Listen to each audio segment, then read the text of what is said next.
गाव दर्शन लाईव्ह सामाजिक सांस्कृतिक बांधिलकीचे यथार्थ दर्शन। रस्त्यावर मुरुम टाकल्याने शेतकऱ्यांमध्ये समाधान। गावकऱ्यांच्या वतीने कृतज्ञता व्यक्त करत गणेश पाटील ढोरमारे यांचा सत्कार। शेतकऱ्यांना येण्या जाण्यासाठी रस्त्याची मोठी अडचण निर्माण झाली होती। मुरुम टाकल्याने शेतकऱ्यांसाठी रस्ता सोयीस्कर झाल्याने गावकऱ्यांच्या वतीने समाधान व्यक्त करण्यात येत आहे।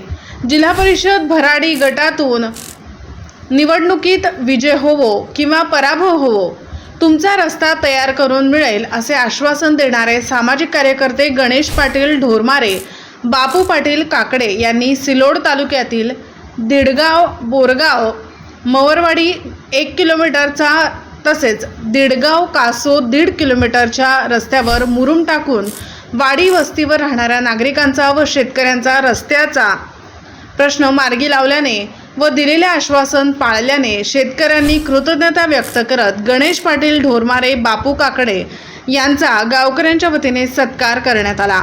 यावेळी सरपंच गंजीधर शेजूळ, माजी सरपंच प्रकाश शेजूळ, संचालक मुरलीधर शेजूळ, उपसरपंच कैलास शेजूळ, पोलीस पाटील कृष्णा शेजूळ, ज्येष्ठ नागरिक दिगंबर शेजूळ, रामदास शेजूळ, रावसाहेब शेजूळ, अशोक शेजूळ, भानुदास शेजूळ, संदीप शेजूळ, शामराव शेजूळ तसेच गावकरी यांची उपस्थिती होती।